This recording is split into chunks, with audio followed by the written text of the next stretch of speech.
Hello and welcome to another edition of the American Scouser podcast. With me tonight, I do have Tim, I also have Rich, and I also have Hilary. Hello, guys. What's up? Hey, what's going on? So no game this week, so we thought we'd have a bit of a catch up just to have a little general chat about the football, see what's going on. Then I'll take a couple of questions that you listeners have been sending in to me. So we might as well touch on the Bournemouth game. We'll have a little talk about that before we go into a bit more pressing matters. So Bournemouth, nice to get the win again. Get back up on the horse and get the clean sheet. What did you guys think? Well, I think we talked about, I think it was the podcast before, we talked about it was probably the perfect opponent to play against for Liverpool on a game like that. I mean, if we have a choice of like picking 2-3 teams that we want to kind of start a winning streak against, Bournemouth was probably the ideal team. They were missing some people, and they kind of play an open game, which kind of works for us. But hey, I mean, to all credit, they took advantage. It was kind of like nice to see some things kind of like come back, and 3 points back in the winning ways. It almost like I had like a really high after that game. I was really happy, but then next thing you know, you see the beating City gives Chelsea the next day, and that kind of like, I don't know why, but it kind of like affected my mood. It was almost like scary to watch. I don't know which one was more scary, like how abysmal Chelsea looked or how good City looked, or the combination. But it was definitely great to get a win again, clean sheets, and hope to back to winning ways, hopefully. I was real happy with our attack again. I think going back to the 4-3-3 kind of freed everyone up a little more, it looked like. And like Tim said, I think the opponent helped us with the attack as well. But I was also pleased to see Naby start to find his feet. I think he was involved at the beginning of all 3 goals. So it was really great to see. Yeah, I agree. I thought we played well. I thought Naby was brilliant. Starting to find his feet. I think the run of games has really helped him. I think Klopp backing him and saying, you're going to be, like I was saying, he's got to start like 6 games continuously, and it's kind of look like what's happening, really. So no, I'm really, really, really happy, to be honest. Hilary, what did you think? Get a clean sheet. Nice to get that clean sheet. Yeah, it was a great game. And to get the clean sheet again. I can't really add anything else to what y'all have already said, except the massive disappointment that we're just not quite as clinical as I know we could be in some of those final moments at goal. But yeah, so my goal differential thing, I'll never let it go. I'll never let it go. That's Hilary's baby. I know, man. Do you know what? Life is going to come back to bite me on the ass, because I've been like, don't worry about goal difference. It's all about points. Even now, I'm like, fuck, we could do a score and a few more. Oh, shit. But, because I don't really want to go much into the Bournemouth game. I just thought we'll touch on it. If you guys want to listen to the Bournemouth game, you can go and find our previous podcast. We'll have a little touch on the Bayern Munich game. Looks like the guys are actually currently in Marbella, enjoying themselves for a nice warm weather training camp, because the last one worked out really, really well.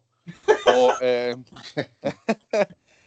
think this break, Rich, I'll come to yourself. I think this break that the lads before the Bayern Munich game could have helped them a lot, really. Well, I hope so. I mean, you'd think the extra rest and the extra planning and team building and getting out of the cold weather would be good for them, but as you already mentioned, it didn't turn out so great for us last month when we got a break. But all the pictures and reports from the camp look like everybody's in good spirit and working hard. So it seems like that's a positive. We should benefit from it, and I guess we'll know next week. I guess the biggest worry for me is not who's there, but who's not there, and what's that going to leave us as far as defenders for that game with Virgil out? Yeah, I think actually, speaking about the defence for this game, I did have a question in from a guy called Brian Smith.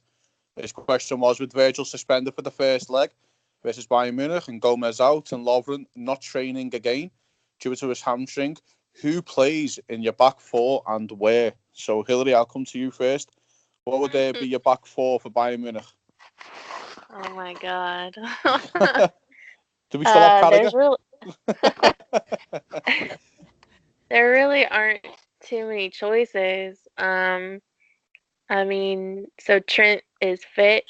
So Trent and then Matip, and I guess we're gonna have to slide Fabinho in there, and then Robertson. Yeah, Tim, I think that's kind of probably his only options really that I can think of. You can always put Lallana back there, I guess, but fuck me. Yeah, I mean, not a lot of options really. If Lauren is not out there, and that's kind of like a scary thought. I mean, Lauren and Matip back there is half a scary thought. Not having Lauren and Fabinho and Matip back there is like a horrifying thought. So, I mean, let's hope we still have some time. I mean, it's there's still like another like 5-6 days before the game. So, the bad thing is it's a hamstring. So, the last thing we probably want is having him go out there. Especially, we don't have Gomez coming back for a while. So the last thing you probably want is him going out there with the hammy not like, 100%. And then, like 5 minutes into the game, we're making a substitution already and we're putting, Fabinho in the back and stuff like that because, he's not 100% to go. So, I mean, Van Dijk not being there the first game is probably the only thing I feel like, I'm kind of like makes me over like hesitant about the game. Just, being able to, stop them from like getting that away goal. But I really think, I think we were talking about it like a couple of podcasts ago. I mean, that's going to be the game where we go back to, I really think we put out especially if Fabinho is playing center back. Oh, don't say it. Last year's defensive midfield out there with Milner, Hendo, and Gini. And we're kind of like almost leaving the front three to score a goal and making sure we don't give away any away goals, which I think is a smarter way to go than go all out and let them get a couple of goals on us. No, don't say that, man. No. Please don't say that. I knew you were gonna say we should play the Champions League final three midfield. Yeah. I knew you. We'll probably have a podcast next week for the build up to the game. We can kind of look into this in a bit more in depth, but you cannot drop Naby. You just cannot drop him now. What would that do to his confidence? That's all my question is on it. But I was just answering a question for Brian because he commented on our post about getting this question in. Rich, do you agree with the back four? Would you put Fabinho in there? I don't think there's another option. I don't know that any of those options are great. Neither Matip nor Fabinho in that position. I love Fabinho in midfield, but at that position, they don't really inspire confidence. And I don't know if you guys saw the pictures of Lewandowski a few weeks ago, but the guy is absolutely ripped. Yeah. And he's in, he just scares me against, timid Matip and Fabinho, who's not playing his usual position. Yep, I agree. It's going to be a big ask, but more than likely, probably next week we'll have a little build-up discussion for that game and then look ahead to the other games that we got coming up. But I will ask you one more question here that we've actually got. We'll just stay on Liverpool for now, then we'll move on to other pressing matters about other clubs. I have a question from Austin Agard, who asks, do you think with Ox coming back, the team is more suited for a 4-3-3 formation or could play a 4-2-3-1 with him in the number 10?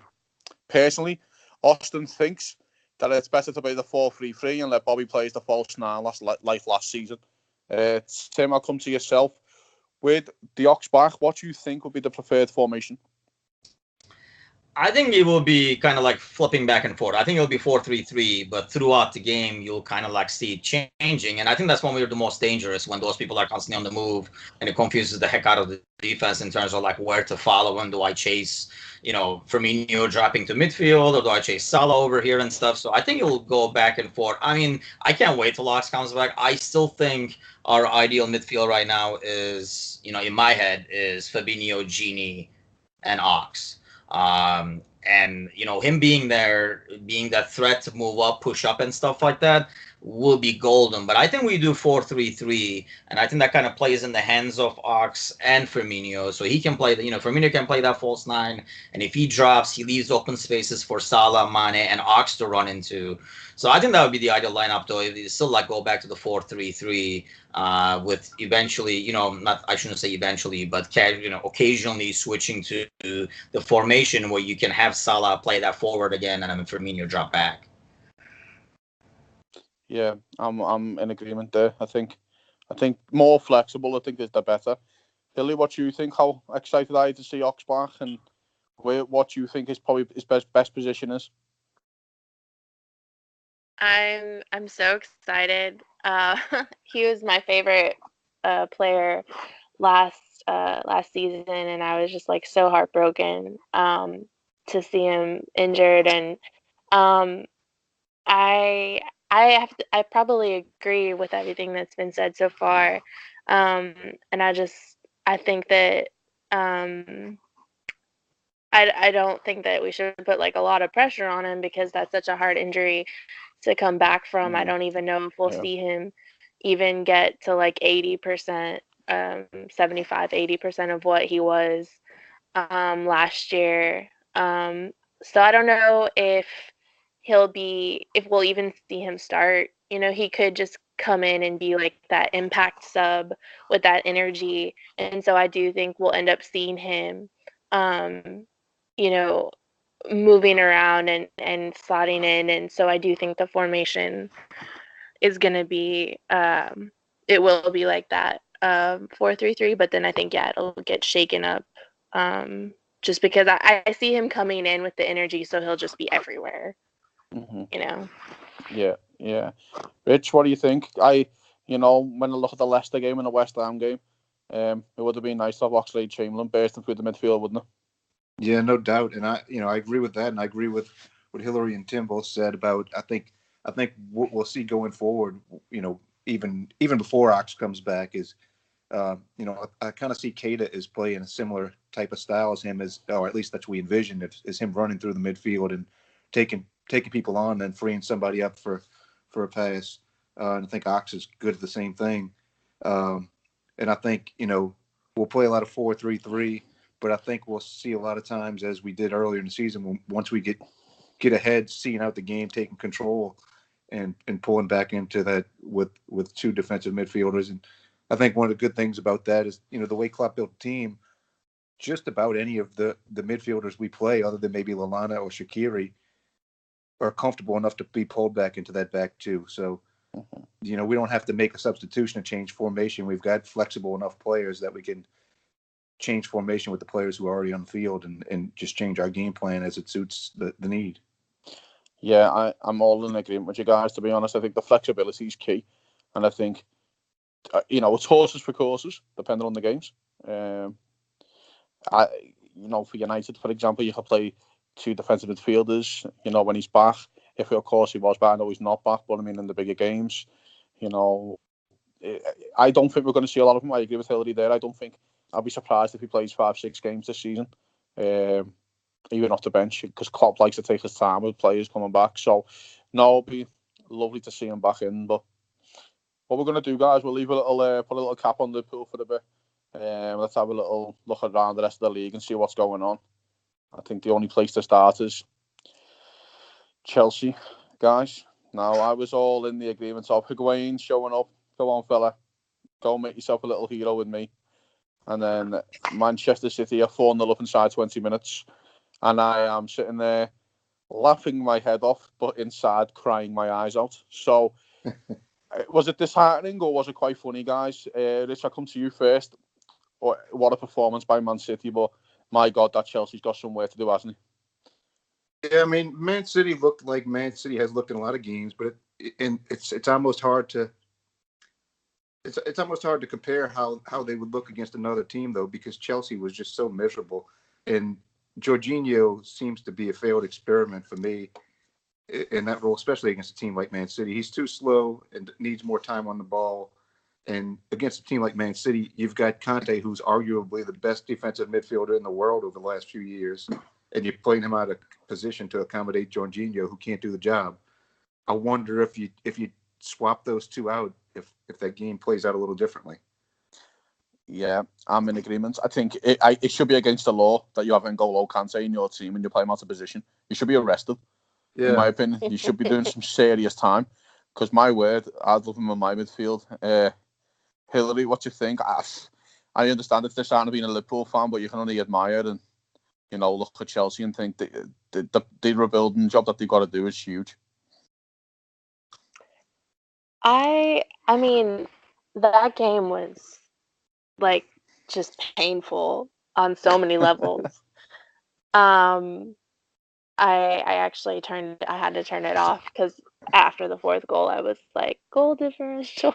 But yeah, I mean, and just the back, like the stuff that's happening off the pitch, and just like the comments made by Sarri, and just like the entire culture that seems to exist behind the scenes at that club is just like, it just sounds so awful. And so I'm also like, oh God, Christian Pulisic is going there. Oh no. So yeah, as a U.S. men's national team supporter, it's that much more painful.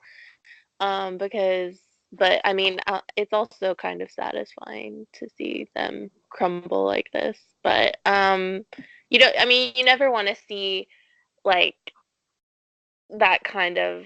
You just want to have like, on some level, you want to have like good games, you want to have like good competition, and it's just kind of I don't know. It's like a waste to see the players fall apart like that. Like you said, to see Conte played out of position, and just to see it crumble out there over 90 minutes. I think it's the Conte situation. I could be here for an hour talking about this.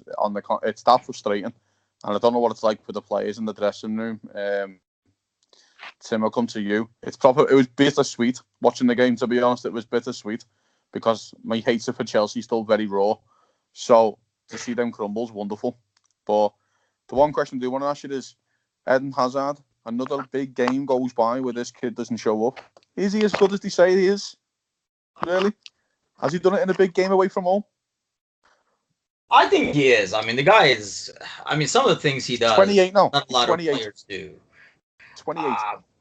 And that's probably the downfall of the whole deal for like spending the money. But I know the Chelsea. It's just that whole Jorginho like Conte move that makes no sense.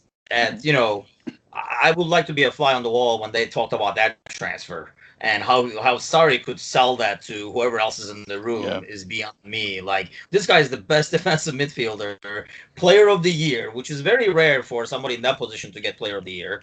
I mean, not somebody who's not a forward. And the best player in the World Cup. And then we take him. Why don't we just move him up? It's like, let's see if he can do this kind of thing. It just makes no sense. It's like saying, like, let's put Messi at right back so we can put somebody else up front because I know this guy from my old team. It's just. I don't know, it's just dumb. And then I can say I don't have that much of a hatred for Chelsea. It's like nothing like United for me, but it's just more like mind-baffling. You look at the team, I feel like it's like a really good roster, but they almost have like duplicates of some guys, and they're missing guys in other like positions.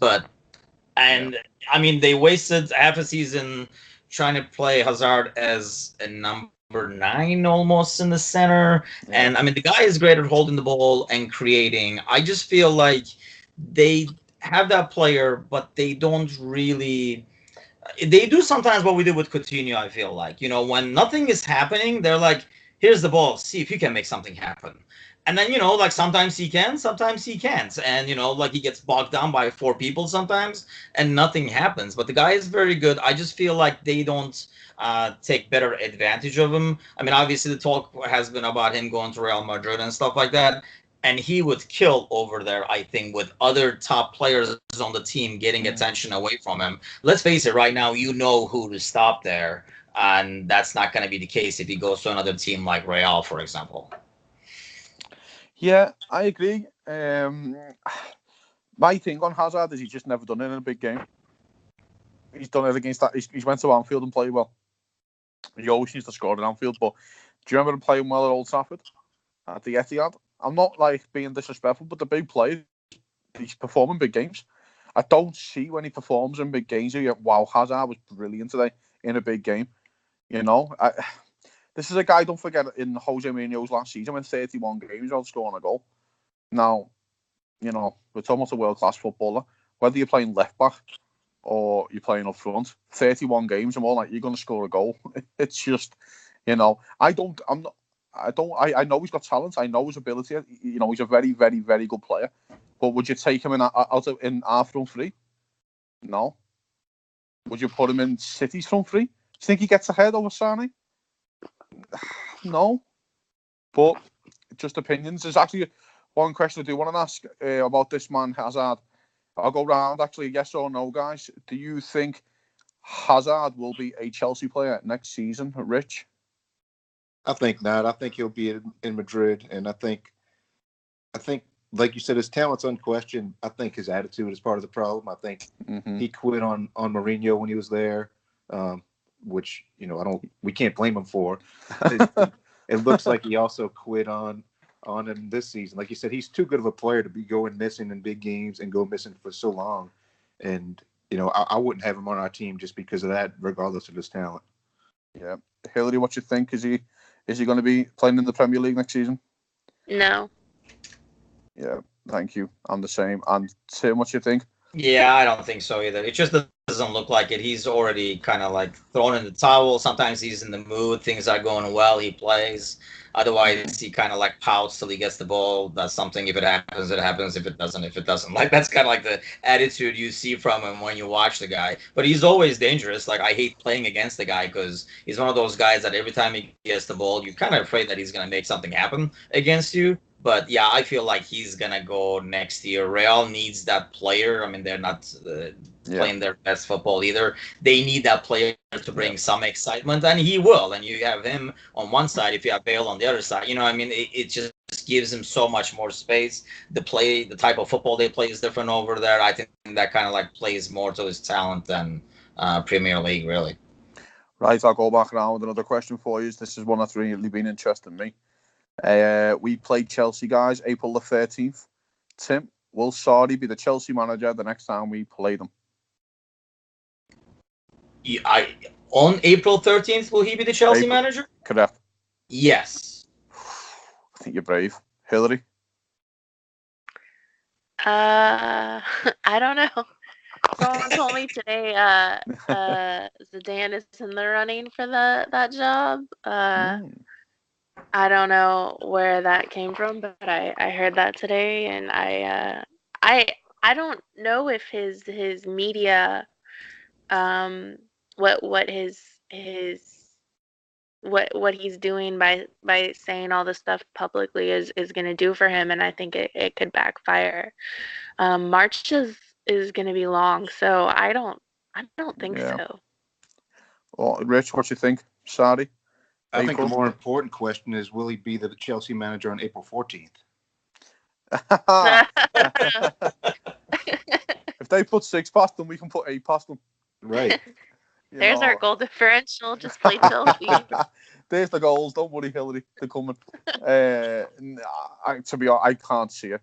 I think this League Cup final that he's got at the end of the month might save him for a little bit.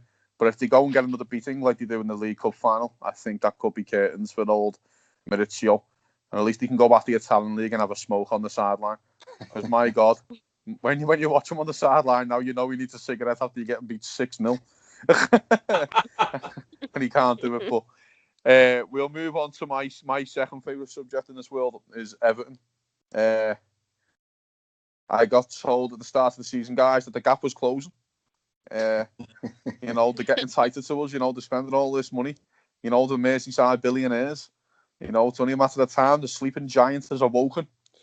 They have just lost 1-0 to Watford. Have not performed great. Rich, where do our local rivals go from here? Because, to be honest, I'm going to take my bias out of it. I watch a lot of Everton. And the truth is, they're just not very good. No, they're not good at all. And, the Marco Silva move sure doesn't look so brilliant now, having lost to Watford this week. And, everything else that's happened over the season. They did bring in some players that look like they should have done something different, something better. And even over the last couple of seasons, they've obviously splashed the cash on some people who they proclaimed were going to make a difference and they would be closing the gap. Clearly, we haven't seen that happen. And they really just they don't look like turning it around when you watch any of their games. It doesn't look like they're a little bit of luck away from being in the right place. They just look like they're nowhere close. Yeah. Hilary, we play Everton in a couple of weeks. I know you're worried about goal differential, but I think we could get it back in that game watching them play. What do you think about watching it? I don't know if you watch a lot of Everton, but I don't know. I don't know where they go from here, to be honest. I think they still have a pretty tough schedule ahead. I don't see them getting into any of the key spots on the table. The points they would have to make up and the disasters that would have to happen to the teams that are there now, it's just not possible. And I think it looked like maybe they could have done something, but they just didn't. So it was the Origi goal. It just took all the hope. I know I know we make jokes about it, but that's when it started. And it's not like, it's my own running gag, of course, but it is where it all started. Tim, I'll come to you. I'm going to read out the next 5 home games of Everton. The next 5 home games are Liverpool, Manchester United, Chelsea, Spurs, and Arsenal. They can't win away from home. They got 5 very tough home games. And I'm not. They are 8 points clear of the relegation zone, and they play Cardiff next week. So, Tim, I'm not saying they're in trouble, but my God, they need to win a couple of them home games at least. You're not saying they're in trouble. You're just hoping they're in trouble. God. But... Please. Oh, God, please. Stop it. I mean, with the game in hand, they're only like 8 points clear, or actually 9 points clear. But Everton reminds me of, I put them in the same category as like Crystal Palace and West Ham, which, is not a great category to be in. And it's like, in the beginning of every year, you kind of see, all these charts, like players coming in, players going out.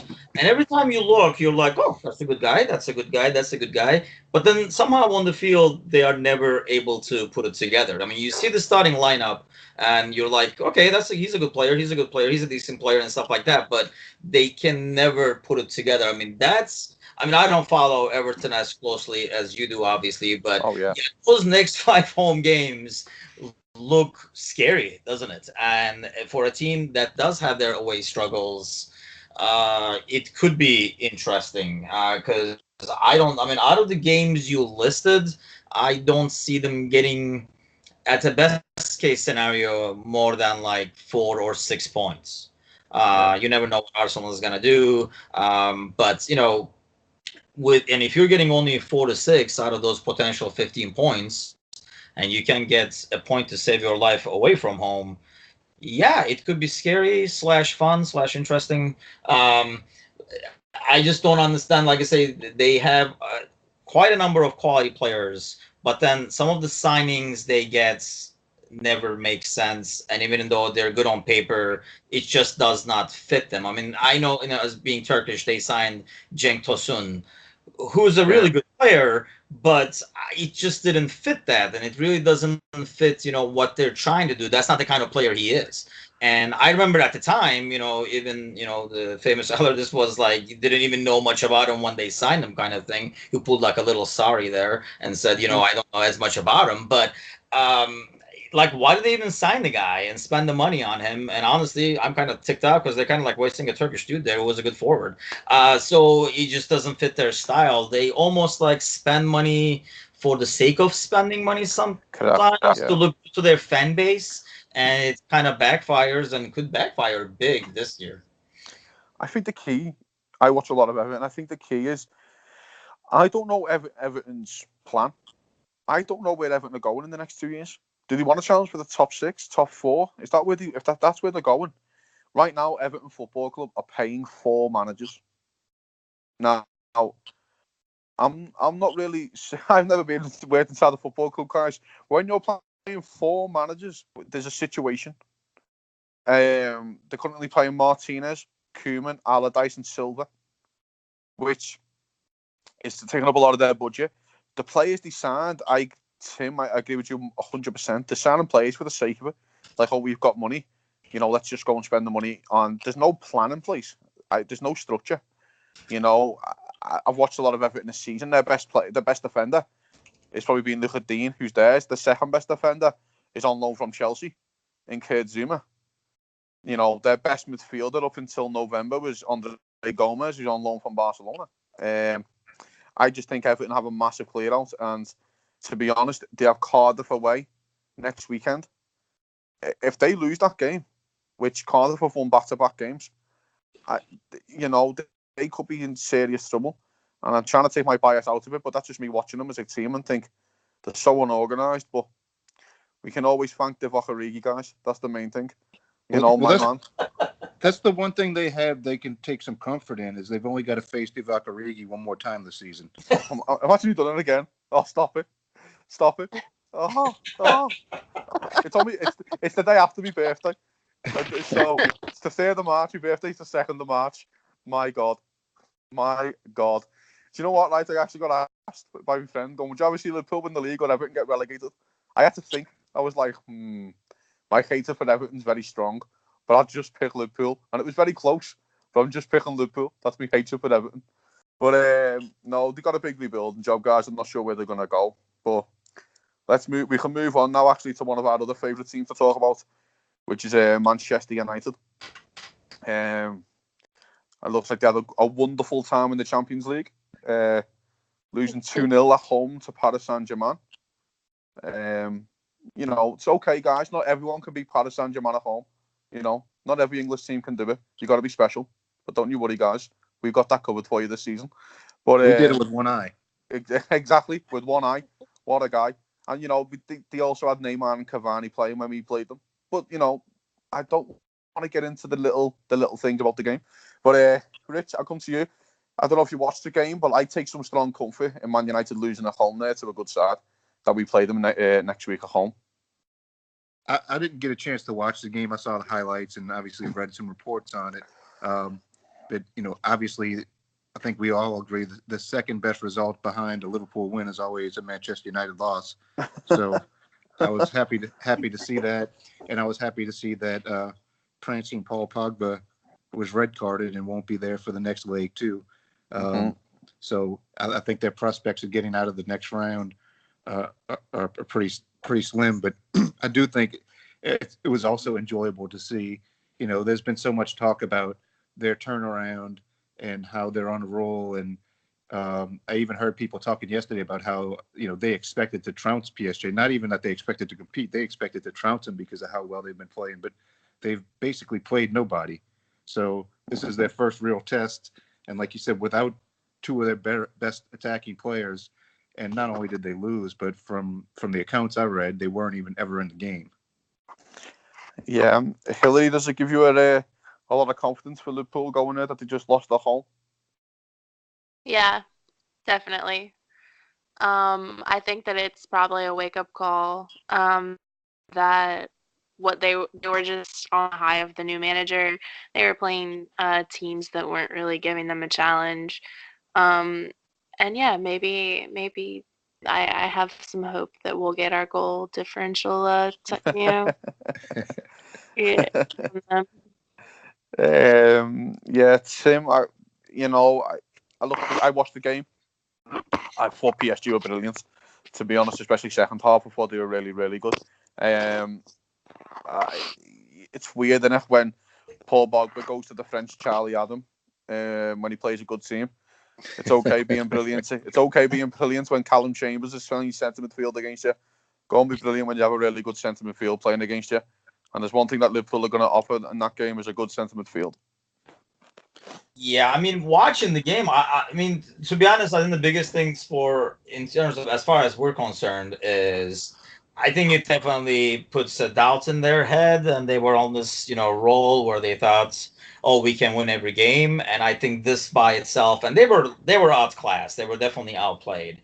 So that might, automatically put a doubt in the players' heads, like, "Wait, was this just a lucky run with a new coach kind of thing?" And that psychologically helps. And obviously, the injuries they had during the game also helps. And I mean, we watched this game. I always talk about, the Shane member of our family, my brother, who's a United fan, and we kind of like watched the game at the same time, like texting back and forth. And even he was saying like the second game is going to be a massacre. And that Pogba red card, I thought it was too harsh. I don't understand. I still don't understand why it was a red card, to be honest with you.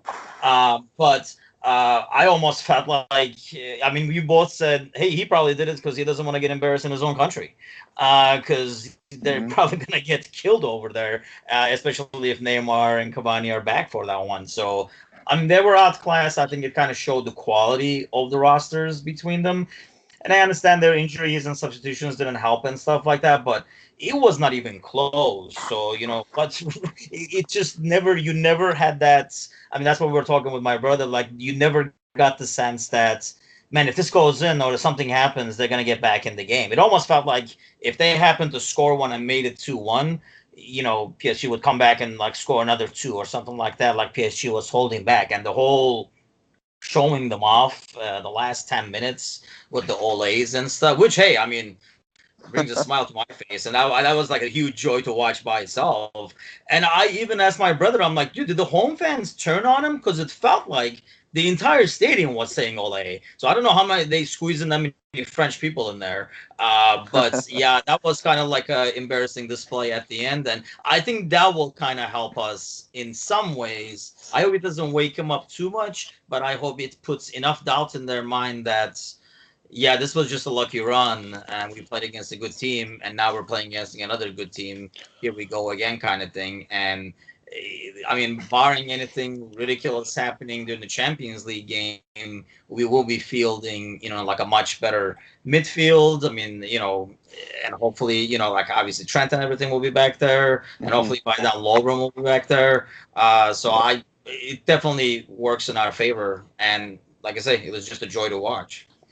Yeah, I thought PSG were brilliant. They are a force to be reckoned with.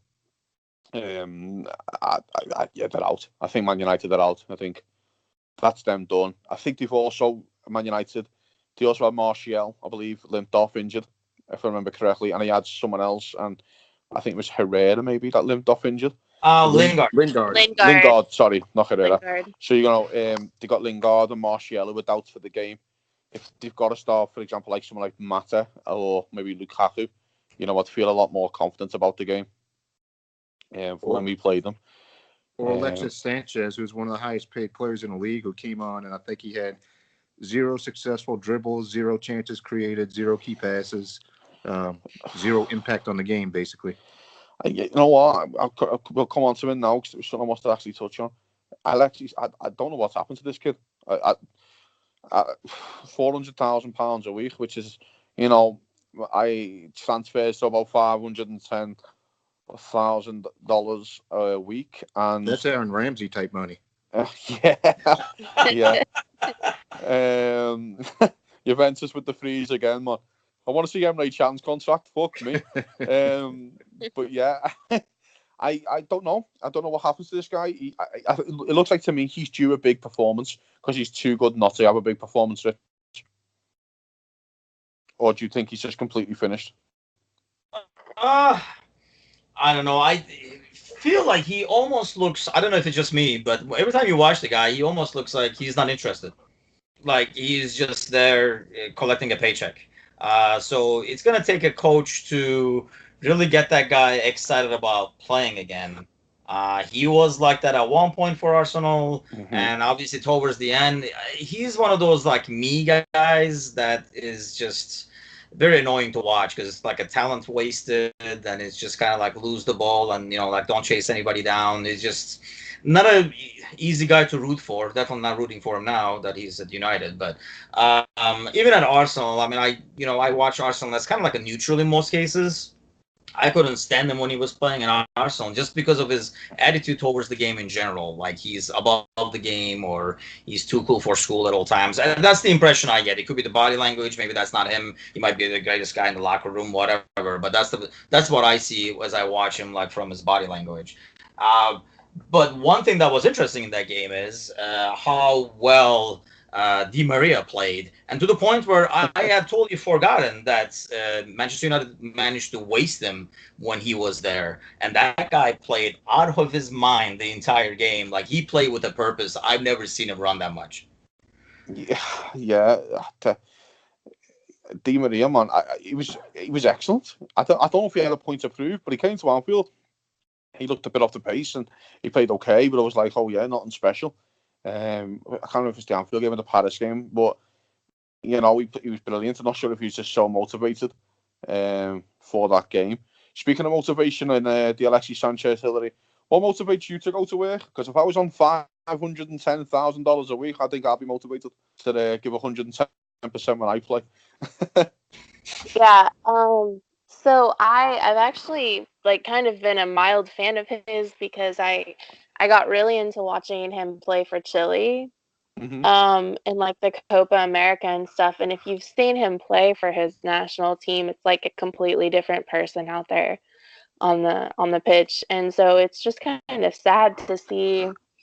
Well, I mean, not really because it's Man United now, but it's like a totally different person out there now. And I know he's getting a little bit older. He's 30, but he was really up there and one of the people that I thought was like really good and one of the in the top 6 teams a couple of years ago. And so yeah, it's just I don't know if it's his attitude or if it's really just that he just doesn't fit there. I think it's probably a mix of both, and he's probably just like doesn't care that much because he's getting the money. But when you see him play for the national team, he's completely different. So I don't know. Yeah. Because like he acts like the national team is more like his team, whereas he feels like he's just a guy at United. So he doesn't have as much of an interest or ownership. Yeah, Tim, I think that's it. I mean, my opinion on him is, he did great at Arsenal when he was kind of the focus of the team and kind of given free reign, basically, to play how he plays, and same for Chile. But when he was at Barcelona, he didn't really stand out, and he's not standing out, obviously, now at Manchester United, where he's, a piece of the team and required to do more than just, what it is that he wants to do. And I don't know if that suits him. Well, I think for over $2 million a month, guys, I think he needs to find a rhythm somewhere because he's now 30. He's running like a 41-year-old when you watch him play. He looks so off the pace. Like, that's what I think it's a tough one, really, with Sanchez because I'm not sure if it's motivation. I'm not sure if it's fitness. But he just doesn't look at it, which is hard to really go into and hard to explain. But he just doesn't look like himself that we've seen at Arsenal. I watched him at Barcelona. The one thing that what Richard said there, where he said he didn't really fit at Barcelona, I think if Pep wanted to sign him again, which he did before he went to United, he must have something about him that Pep liked. And he always trusts usually Pep's judgment in players because 90% of the time he gets it right. So, but this time I just think that United have shot themselves in the foot because of their wage structure.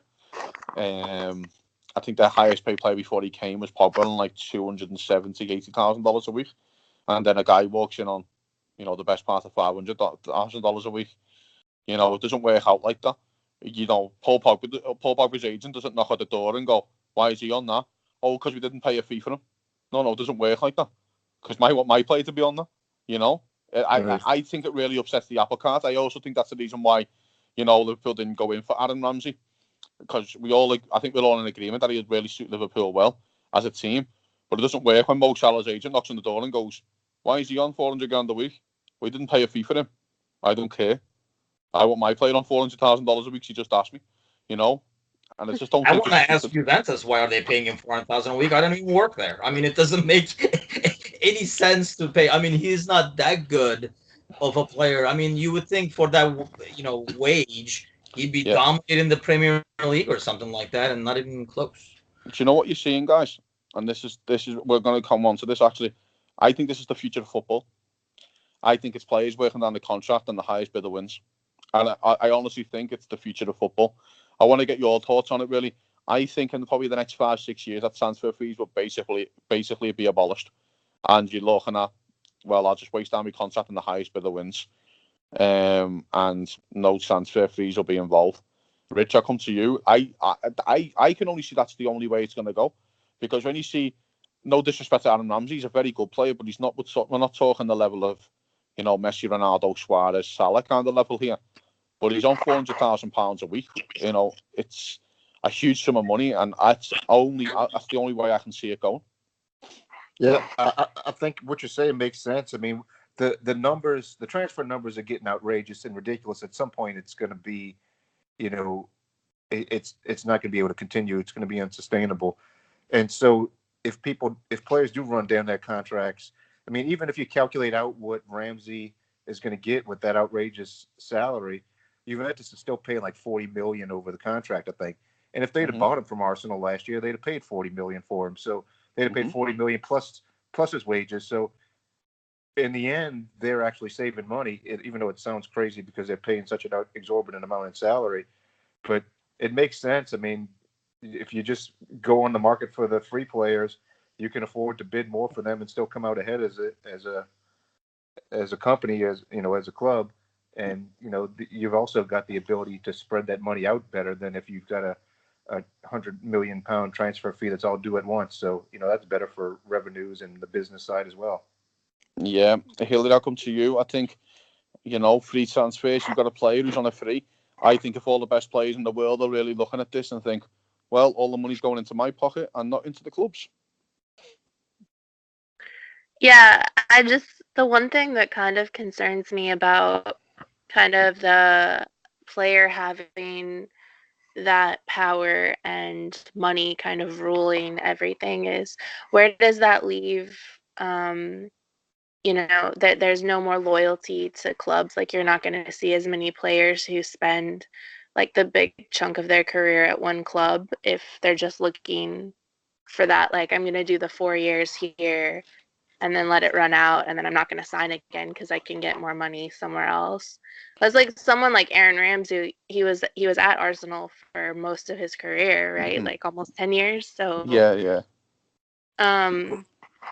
That's just like the one thing that I worry about. But at the same time, I mean, like, if the power is with the players, then I don't know. It's just going to change the whole dynamic of like what's happening at Chelsea. Like, the players rule everything, and if who's disposable is what's it going to do to the long run of teams?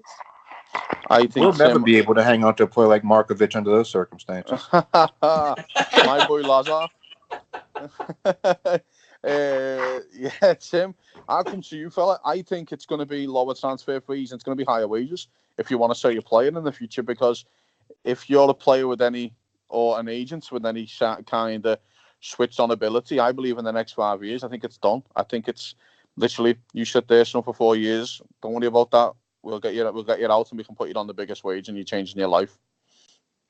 I think that's going to be the case for players that are moving from like top, or at least in the top leagues, going from a top league to a top league thing. I think you're still going to see a lot of money being paid to clubs when you're talking about somebody coming out of like Benfica or Porto or PSV in like Netherlands and stuff. And I think that's going back to what Hilary was talking about, like the loyalty. I think most players, that's where they kind of draw the line. They're like, this is where I was loyal. Like, the guy who made me who I am, I'm loyal to them. I made them some money. That's how I paid them off. After this, it's all for them. And you're talking usually, early 20s and stuff, and now even younger when that happens. So, yeah, that loyalty is going to be out the door. And I agree, it does make sense, obviously. Instead of paying a club, you're paying the player. But that's like a really dangerous, slippery slope when you go, like, going back to what you're saying, Cozzy, is the locker room, where now you have some guys let's say that came up from, like a guy like Trent or somebody like that, and then you have another guy you're bringing in. Now you're overpaying the wages. You thinking, well, at least he's on a free transfer. But then the guys in the locker room are like, well, how come this guy is making so much more than us? They're not gonna care. They're like, oh, the big picture, this is cheaper for us. They're not gonna give a damn. They're gonna be like, this guy is not even as good as me, and he's getting like twice what I'm getting. And I don't see that changing to the point where everybody is getting these ridiculous wages.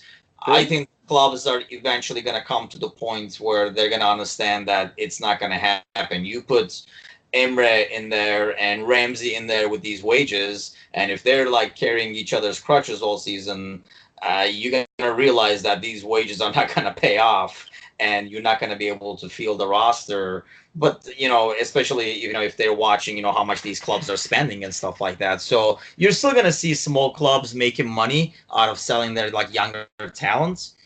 I just feel like only when a guy like, Neymar or somebody like from a top team going to the top team, yeah, they're going to get these ridiculous wages. And I worry because I know, like Liverpool, we try to kind of control that. Even when we resign these guys, their wages are not too obnoxious and everybody's kind of locked in. So that's what's going to happen, I think, and that's what's going to make the coaches a lot more important as a character than before. The play, where they're playing, how they're playing, and goes back to what Hilary is saying, is going to give more and more power to the player, because you're going to have to make sure you're catering to these guys and they're happy, because otherwise they're going to want to go somewhere else. Yes, you will get a transfer fee like you did in Coutinho, but where is that money going to get you? The only thing it can get you is, you go pay high wages and get somebody else's guy. So it's kind of like a slippery slope. I don't know if we're going to totally see these ridiculous wages, or eventually there's going to be some kind of a soccer recession, if you will, in the markets, and everything is going to kind of like balance itself out. A couple of teams are going to get banned from the Champions League or something like that before clubs wake up and kind of say, okay, we got to take the control back over here. Otherwise, this is what happens. Players control, the thing. Pogba gets, Mourinho fired, which, Mourinho, everybody gets Mourinho fired. The guy's like begs to be fired at all times. But it's going to be the same thing, like Hazard is not happy. Okay, to keep him happy, we'll rather change the coach. The guy's coach is a lot cheaper than to change a top player. Don't we also have like the and I don't know how it is at all the clubs, but I know like with our guys there's a lot of bonus incentives. So like they may not be having those high wages, but like once Bobby hits a certain goal number, it's like an extra 60 grand a week, isn't it? So I mean, like that really, someone like Alexis doesn't have incentives in his contract like that if he's already making 400 a week, and I feel like that's also a huge part of the team dynamic, and they support each other. I remember like it was last season or the season before, like Bobby was right at that cusp of like getting the goal to get that bonus, and he gave the opportunity in the game to someone else to score. So I think that's part of the great team dynamic that we have too, is like it is about like keeping them happy, but like at the same time, that we just have such a great group of players. Yeah, it was the balance that we had. The Bobby situation that you're talking about was, I think if he got to 20, it was every goal after 20 that he got an extra 30 or 60 grand, I can't remember. And it was Stoke away, and Mane rolled the ball, and it was going in, and he could have touched it, basically, to get it over the line. But he shielded the defender away from the ball, so Mane got the goal. And everyone was like, he would have touched it, he would have got £60,000 for touching the ball. Which, being me, guys, I'm sorry, I would have done an overhead kick, a big scissor kick right into the net. Well, thank you, Sadio. I'll buy you a drink on my £60,000. Don't you worry about that, Sadio. But no, I think that's the future of football. I think in the next 10 years, I think you're going to be seeing very minimal transfer fees. I'm talking 5 million, 10 millions maybe, and there's just going to be the highest bidder wins. If you're any player right now, for example, I look at someone like Lewandowski, wants to kind of get out of Bayern Munich. I believe he's got a year left on his contract. or 18 months, you'd sit there and go back and do 18 months here, and then the highest bidder wins. Who's, I tout me around Europe and see who wants to pay that kind of money, because for me, I think it's the only way it's going to go. The players know what they want. The players know what they're worth, which is the worst part, really. When a player knows what he's worth, your hands are tied in your negotiations, in effect. So, because, for example, Aaron Ramsey would have spoke to Liverpool. The rumours were there. He would have spoke to Liverpool. In my opinion, he would have spoke to teams in China. He would have spoke to probably teams in Spain, maybe Real Madrid. And he went, well, the highest bidder wins. And he's probably went to Liverpool and went, Juventus have offered me £400,000 a week. And Liverpool went, well, shake your hand, thank you. Go to Juventus. Because there ain't no way we're paying that. So I think that's the future of football. In the fact, it's really interesting, actually, how Juventus do things with the transfer fees. But it seems like they've got a team there which could really challenge for the Champions League. I know Aaron, of course, goes next season, but when you look at that team, I think they're probably the favourites for the Champions League. I don't think you can count them out. I mean, obviously, Real Madrid seems to be on uptick in the league lately. I know they squeaked by today. They'll be back into conversation. PSG looks dangerous. But Juventus has been the most consistent. And I think they've got a good balance between, PSG doesn't get enough competition in the league to stay sharp. And maybe some of the other teams, like all the English teams, might have so much competition that it's going to weaken them from Champions League. Mm-hmm. Juventus might have that good balance of having enough competition to keep them sharp, but still pretty certain they're going to walk the league. So I think they're probably, in my view, they're probably the favorites, as long as they stay healthy with their key players. Hilary, who's your favourites for the Champions League, seeing it as our next big game? Who's your favourite for that? Us. Yes, come on. That was set up one. Redemption. I'd have to agree. Like, I think Juventus are the ones you could look at and you can be like, yeah, I could see it. I don't think that there's really a lot of people want to say like Barcelona, but I don't think that there's really any clear favorite, because like if you look at a lot of the giants from the past like 5 years, like Bayern and Real,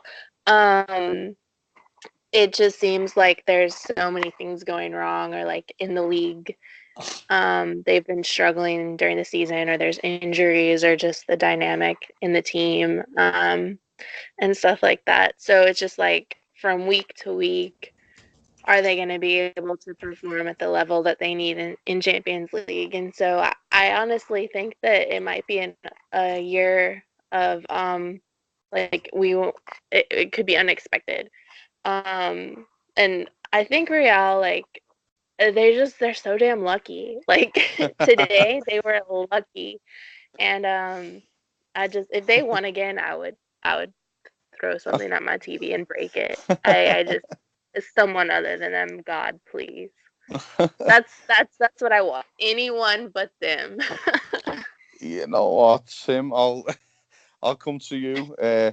I think Hilary's hatred for Real Madrid is like my hatred for Everton, by the sounds of it. So, I think it's Juventus who's probably got the best chance to win it this season, looking at around Europe. And the only other team I can see challenging, actually, apart from ourselves, is Manchester City. I agree. I was actually going to go with City and Juventus as being the favorites. Just because, I mean, both of them, I feel like have a good balance on the field in terms of like defensively and offensively. I mean, they can, and City can break anybody down. I mean, that would be a great matchup, for example, to see those guys go at each other on a 2-game, like a semifinal or a quarterfinal or something like that. But I mean, and obviously, every other team, like Hilary says, it feels like everybody has a shot at this. Probably not Dortmund after today, but or United. But I mean, PSG is dangerous. They just have that fine balance, though. When you put Neymar in there, I can see a situation where Neymar is not going to chase down somebody coming down his wing and put his team in a tough situation. And once they concede a couple, we've seen that team collapse. A lot of egos on that team where if something goes south, it just crumbles very fast. So even though it's like a very quality squad, I still feel like Juventus and City, I would put them above PSG in terms of like having a chance at winning the whole thing. I agree. I think I'd love to see, I agree with you, the semi-final, City Juventus. Can I have Liverpool Spurs? Well, I think we'll beat Spurs. We'll take that in the other one. But no, guys, great chat. We'll end it there. Probably have a catch-up next week. We'll go into a bit more discussion about Bayern Munich, the build-up to that, and then, of course, just a small matter of going to Old Trafford. So, yeah, guys, that'll be all for now. Like, share, and subscribe. Any other business, guys? Nope, let's just stay healthy. That's the key. That's the key. Right, awesome. I want to thank Tim. I want to thank Hilary and Rich. Thank you for joining me tonight. And everyone have a great night. Thanks. Up to it.